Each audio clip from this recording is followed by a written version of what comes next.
যশস্বী প্রধানমন্ত্রী নরেন্দ্র মোদীজি আপনাদের সামনে উপস্থিত হয়ে গেছেন। মোদীজিকে আসন গ্রহণ করার জন্য আবেদন করব।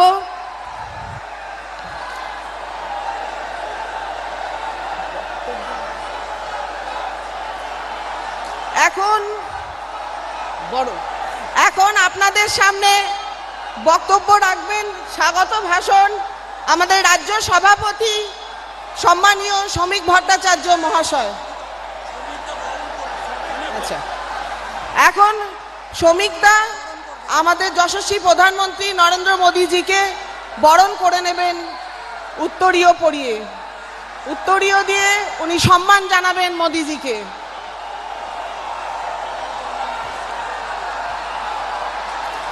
মোদি মোদি মোদি মোদি মোদি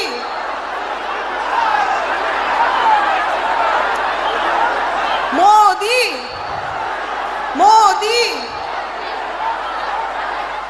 এখন কাটোয়া সাংগঠনিক জেলার সভানেত্রী সম্মানীয়া স্মৃতিকণা বসু মহাশয়া একটি মূর্তি দিয়ে মাননীয় প্রধানমন্ত্রীজিকে বরণ করে নেবেন, ওনাকে সম্মান জানাবেন। মোদি মোদি মোদি মোদি মোদি। বর্ধমান সাংগঠনিক জেলার সভাপতি সম্মানীয় অভিজিৎ দা মহাশয় বরণ করে নেবেন মোদিজিকে, সম্মান জানাবেন উত্তরীয় পরিয়ে। একটি বড় মালা দিয়ে মোদিজিকে সকল বিধানসভার প্রার্থী মিলে বরণ করে নেবেন। মোদি মোদি মোদি মোদি মোদি।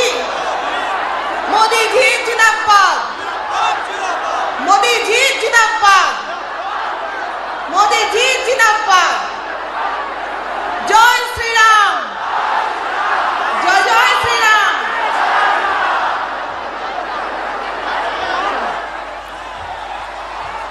এখন আপনাদের সামনে বক্তব্য রাখার জন্য আমি আমন্ত্রণ জানাবো আমাদের রাজ্য সভাপতি সম্মানীয় শ্রমিক ভট্টাচার্য মহাশয়কে।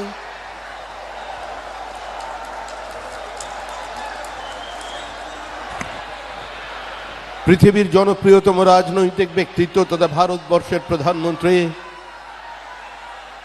যিনি এই অশান্ত পৃথিবীতে শান্তির বার্তা দিতে এসেছেন,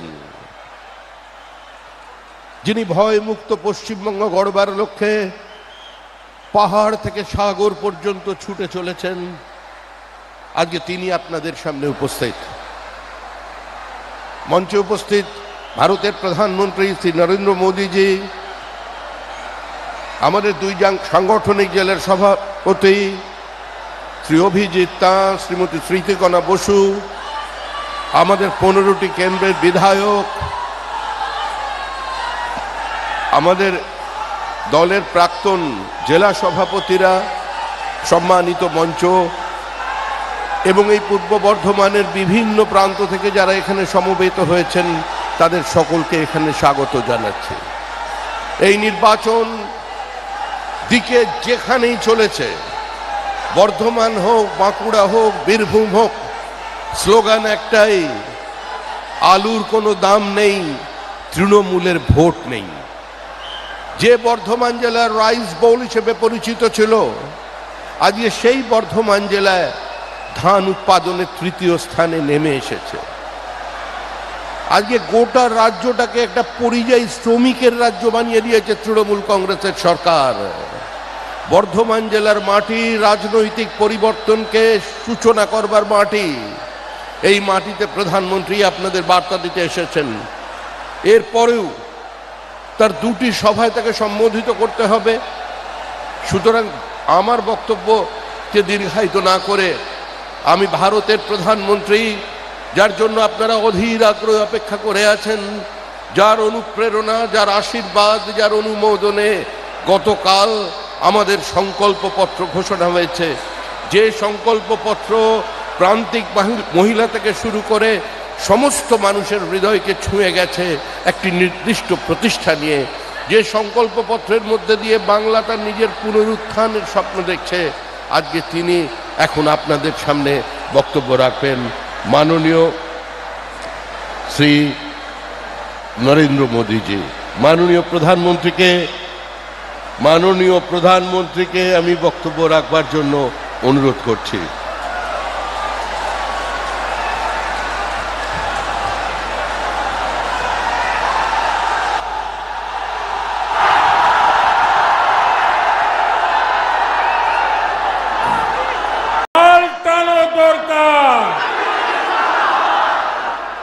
साथियों,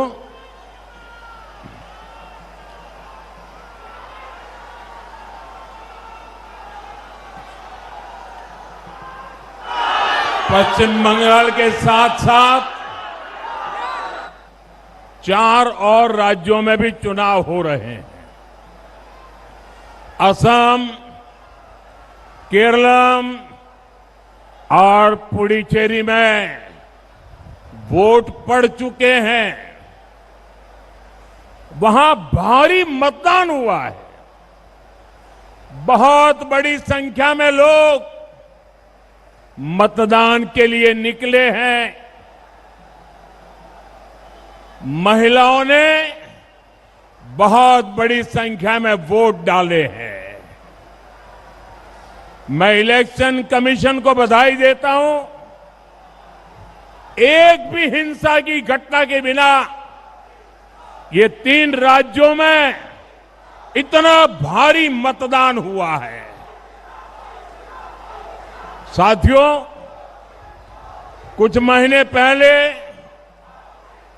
हमने बिहार में देखा है, महाराष्ट्र में देखा है, हरियाणा में देखा है, जहां भी भारी मतदान हुआ है और जहां भी भारी संख्या में महिलाएं वोट डालने निकली है, वहां बीजेपी को, एनडीए को प्रचंड बहुमत मिला है।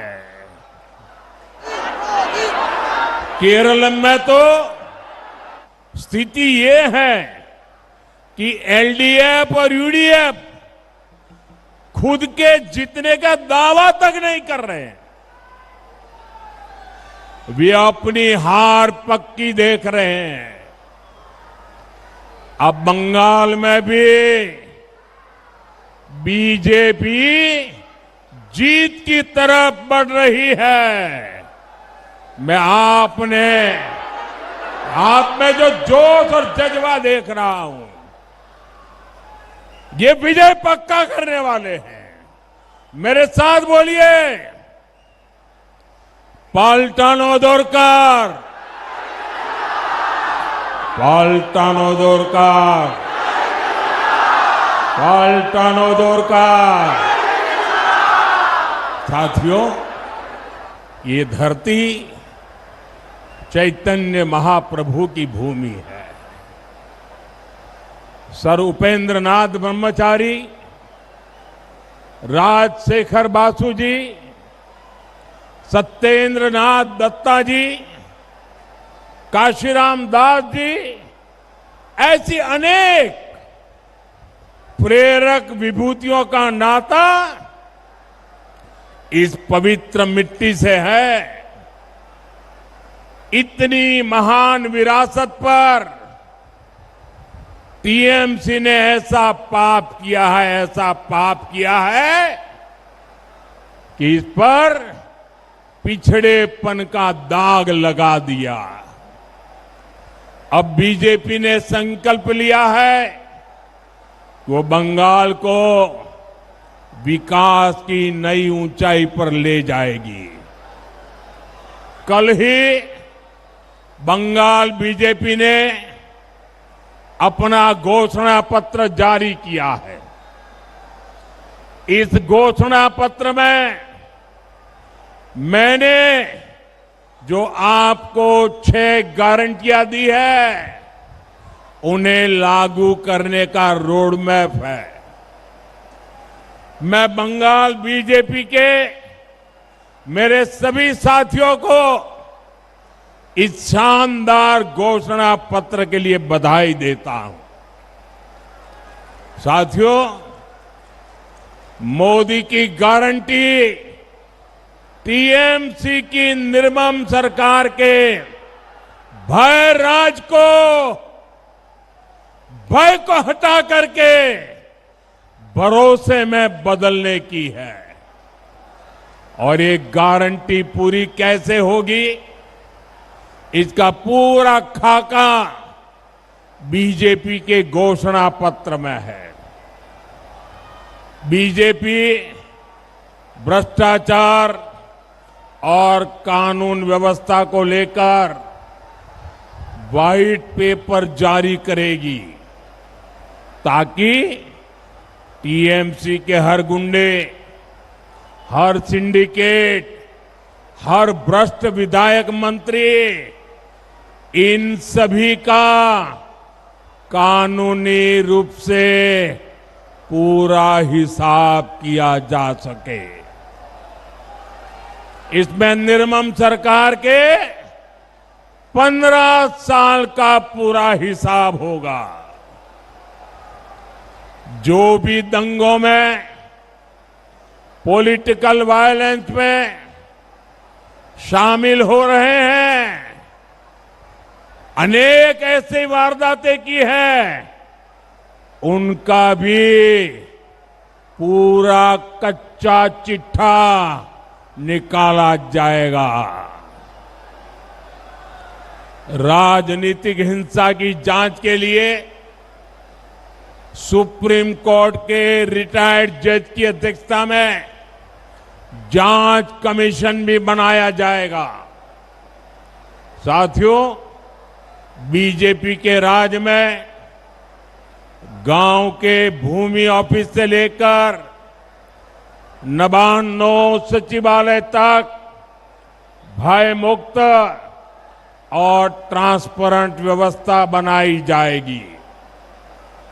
इससे पुलिस व्यवस्था भी चुस्त दुरुस्त होगी और सिंडिकेट की जगह हर काम के लिए पारदर्शी टेंडर प्रोसेस बनाया जाएगा।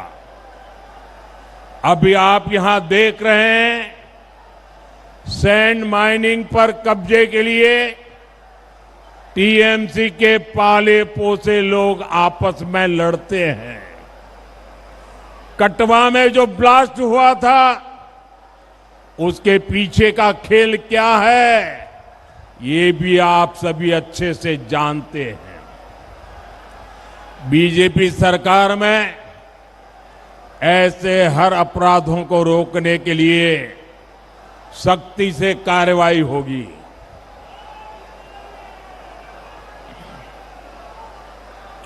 साथियों, टीएमसी के 15 साल के राज ने बंगाल के हर नागरिक, हर परिवार को सिर्फ और सिर्फ भयभीत रखा है, भय दिया है। ये चुनाव इसी भय को मिटाने का चुनाव है। टीएमसी के भय से मुक्त और बीजेपी के भरोसे से युक्त बंगाल हमें बना के रहना है। यही विकसित बंगाल की तरफ हमारा पहला कदम होगा।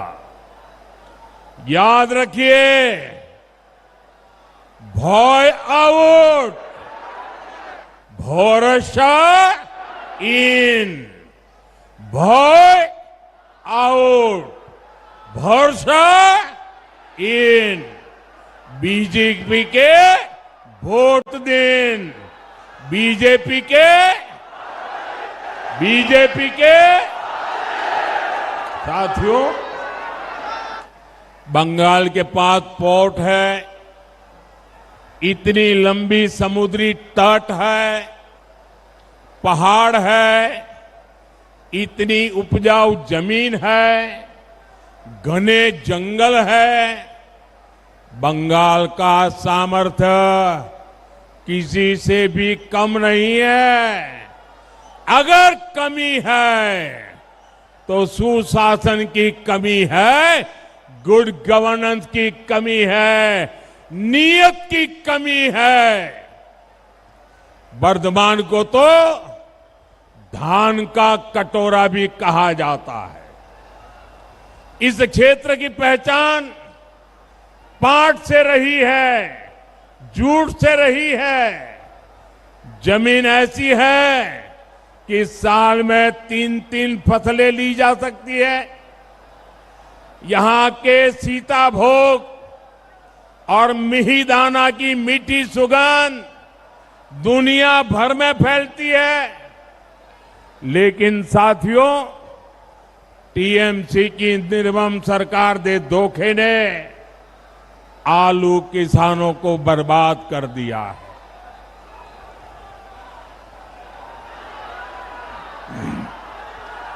एमएसपी पर आलू खरीद का वादा किया था, लेकिन आज किसान का आलू सड़ रहा है। हर किसान का यही हाल है।